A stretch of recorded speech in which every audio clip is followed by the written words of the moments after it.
The bright sun rose fully over the dry, barren plains of Karbala. It was the devastating 10th day of Muharram. The massive army of 30,000 soldiers stood in strict military formation. Their iron armor, heavy shields, and sharp spears stretched endlessly across the desert horizon. The brutal sound of their heavy war drums shook the dry earth completely. On the other side stood a tiny, incredibly brave force of exactly 72 men. Behind them, the massive trench of fire burned violently. The thick black smoke completely blocked the enemy from attacking the women's tents from the rear. Imam Hussain organized his small, heavily outnumbered army with absolute perfection. He placed the brave Zuhair on the right flank. He placed the fierce, deeply respected old warrior Habib on the left flank. And in the very center, he handed the massive central battle flag to his powerful brother. The fiercely loyal Abbas gripped the heavy wooden pole of the flag with his iron hands. Before a single sword was drawn, Imam Hussain rode forward on his camel. He rode completely unarmed toward the massive ocean of enemy soldiers. He did not go to beg for his life or ask for their fake mercy. He went to deliver a final, historical warning to save their doomed souls from hell. He raised his deeply powerful voice so the massive army could hear him. He cried out, "O people of Kufar, look closely at exactly who I am. Am I not the son of the daughter of your prophet? Am I not the son of the cousin of your prophet? Did your prophet not say that my brother and I are the masters of the youth of paradise?" The massive army remained completely silent. Imam Hussain continued his fierce, undeniable logic. He shouted, "Did I kill anyone from among you, that you now demand my blood? Did I steal your massive wealth?" He then began calling out the powerful tribal leaders by their exact names. He reminded them of the massive piles of letters they had sent to him in Mecca. The enemy commanders were deeply embarrassed and completely froze in heavy shame. But their dark hearts were already sold entirely to the tyrant Yazid. Deep inside the massive enemy ranks, General Huha was heavily trembling. Huha was the very commander who had first intercepted the holy caravan in the desert. He was a highly respected and deeply powerful general of Kufar. As he listened to the pure, honest words of Imam Hussain, his heart completely shattered. He realized that his corrupt commanders were actually going to slaughter the Prophet's beloved grandson. Huha slowly began to move his horse away from his own massive army. Another commander saw him heavily shaking and asked, "Are you terrified of the battle?" Huha looked back with tears entirely filling his eyes. He replied, "By God, I am strictly choosing between heaven and hell. And by God, I will never choose anything over heaven, even if I am burned alive." Huha suddenly struck his horse and galloped aggressively across the open battlefield. He rode directly toward the small, fragile camp of Imam Hussain. He entirely threw his heavy iron shield to the dry ground. He hung his military boots completely around his neck as a sign of deep, absolute submission. He fell heavily from his horse and collapsed at the pure feet of Imam Hussain. Huha wept bitterly and begged, "O grandson of the Prophet, I terrified your family. I trapped you in this barren desert. Is there any absolute forgiveness for a sinner like me?" Imam Hussain smiled with supreme divine mercy. He gently lifted the heavy general from the dusty ground. He said, "God completely forgives you, O Huha. You are a completely free man in this world and a free man in the eternal afterlife." The massive defection of General Huha entirely terrified the corrupt enemy commanders. General Umar ibn Sa'ad knew he had to act immediately before more soldiers rebelled. He rode to the very front of his massive, heavily armed ranks. He completely lacked absolute honor or simple human dignity. He loaded a sharp, heavier arrow into his massive hunting bow. He aimed it directly at the fragile camp of the Prophet's family. General Sarad pulled the heavy string back and loudly yelled to his massive army.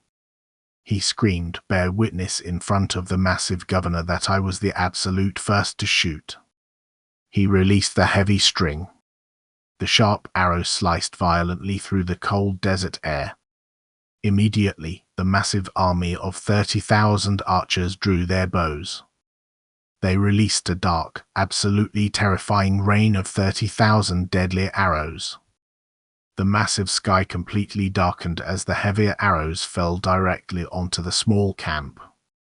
The 72 brave companions quickly raised their heavier iron shields.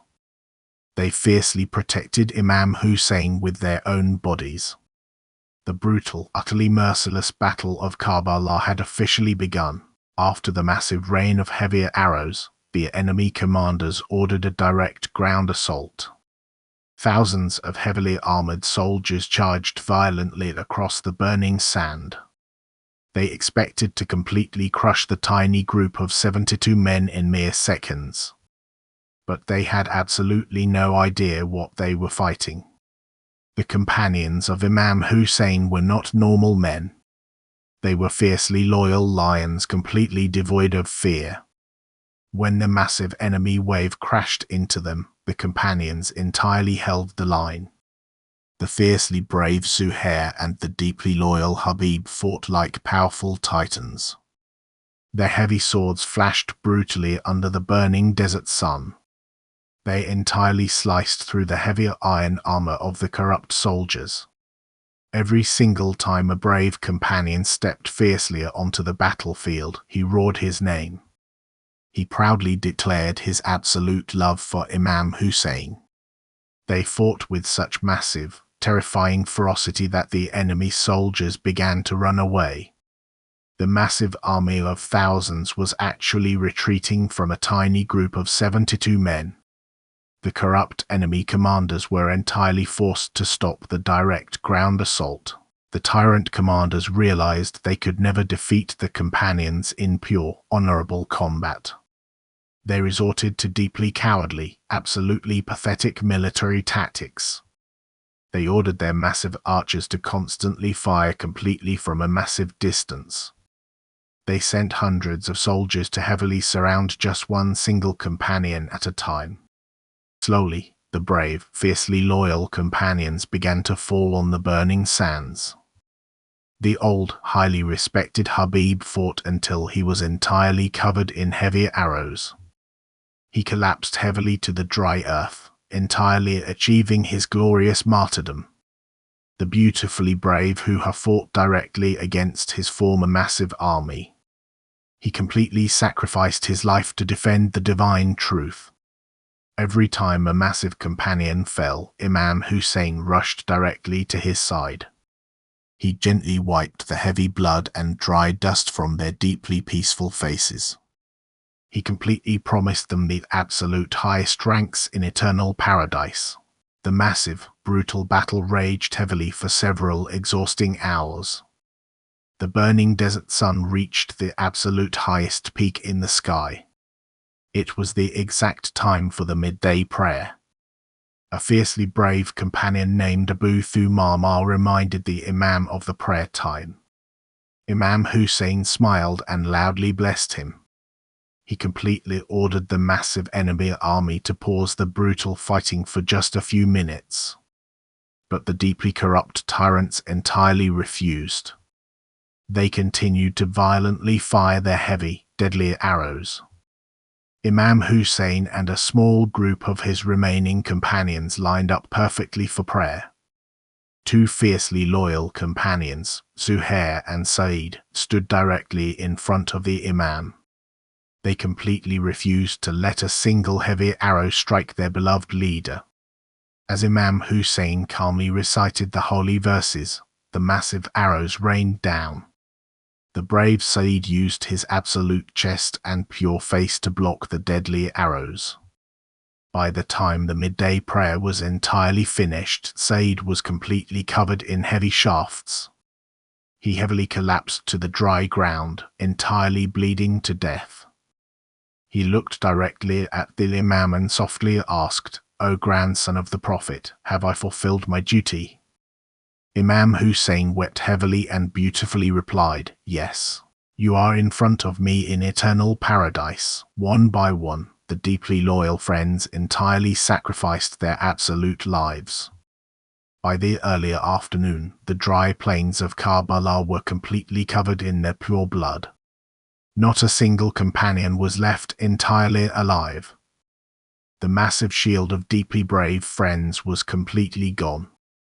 Imam Hussain stood entirely alone, deeply surrounded by the massive, howling army of 30,000. But the absolute climax of the immense tragedy had not yet truly begun. Because now it was finally time for the deeply noble family members to step violently forward.